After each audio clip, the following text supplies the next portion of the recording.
तो आइए रेसिपी को शुरू करते हैं। इसके लिए मैंने ले लिया है आधा किलो गोश्त, इसको मैंने धो के रख लिया है।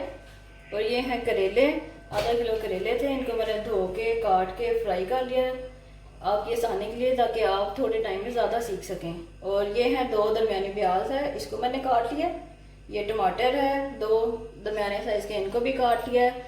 ये है लहसुन, 1 दरमियाने साइज़ का लहसुन था, इसको छील के रख लिया है। अदरक का 1 टुकड़ा लेके इसको थोड़ा सा कूट लिया है। ये है 2 अदद हरी मिर्चें, इनको भी मैंने काट के रख लिया है। और ये है मसाले, इसमें हस्बे ज़रूरत नमक शामिल करेंगे, सूखा धनिया पाउडर शामिल करेंगे, ये है लाल मिर्च ये शामिल करेंगे, हल्दी शामिल करेंगे और भुना पिसा ज़ीरा। तो चलें आए सबसे पहले गोश्त को उबाल लेते हैं। बिस्मिल्लाहिर्रहमानिर्रहीम। चूल्हा मैंने ऑन कर लिया। सबसे पहले हम गोश्त को उबाल लेंगे। गोश्त डाल दिया हांडी में, इसके साथ प्याज 2 दरमियाने साइज के, और ये है लहसुन अदरक, ये डाल देंगे। इसके साथ 2.5 गिलास पानी शामिल कर देते हैं। ये पहले इसमें नाप के रख दिया था, और अब इसको ढक्कन दे के छोड़ देंगे। 25 मिनट में अच्छा गोश्त गल जाएगा हमारा, फिर बाकी इसको बनाना शुरू करेंगे। गोश्त उबल गया है, इसको मैंने दूसरी हांडी में डाल दिया। अब इसमें टमाटर शामिल कर लेंगे, हरी मिर्चें भी, मसाले शामिल करेंगे, लाल मिर्च, सूखा धनिया, हस्बे जायका नमक,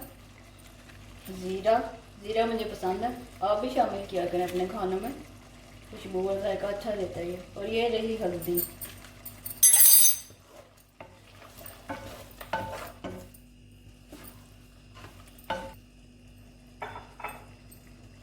साथ ही इसमें आधी प्याली तेल की डाल देते हैं।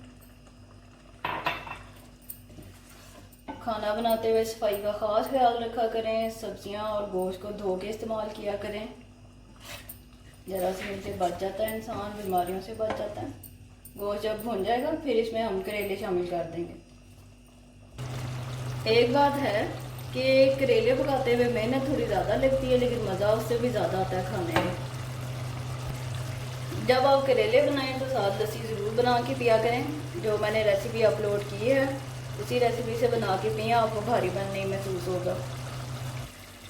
मैरी फूड के नाम से मेरा चैनल है। जिन लोगों ने सब्सक्राइब कर लिया है उनका मैं शुक्रिया अदा करती हूँ, और जिन लोगों ने अब तक मेरा चैनल सब्सक्राइब नहीं किया वो कर लें, ताकि मेरी आने वाली नई वीडियो आप तक पहुँच सकें।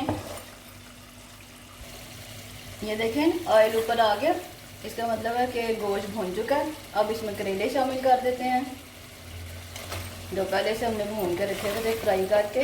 मज़ेदार करेले गोश्त हमारा बस बनने वाला, थोड़ी देर में तैयार हो जाएगा। फिर इसको हम लस्सी के साथ, लस्सी बना के रोटी के साथ खाएंगे करेले गोश्त। मैं ज़्यादा गैर ज़रूरी चीज़ें इसलिए नहीं शामिल करती कि आप लोगों का टाइम बच जाए, वीडियो ज़्यादा लंबी ना हो और आप कम टाइम में ज़्यादा सीखें। करेले और गोश्त हमारा मज़ेदार बन के तैयार होने वाला है बस कुछ ही लम्हों में। और गर्मी का मौसम है, आप पानी का इस्तेमाल ज़्यादा करें, पानी ठहर ठहर के पिया करें, और कोशिश करें गिलास के अंदर सांस नहीं लेना आपने पानी पीते हुए, ठीक है। ये देखिए मज़ेदार करेले गोश्त हमारा तैयार हो चुका है। अब इसको प्लेट में निकाल लेते हैं। मज़ेदार करेले गोश्त बन के तैयार हो चुका है। रेसिपी पसंद आए तो लाइक करें, शेयर करें। अब मुझे इजाज़त दें, आपके लिए नई रेसिपी लेके आऊँगी। अपना ख्याल रखें। अल्लाह हाफिज़।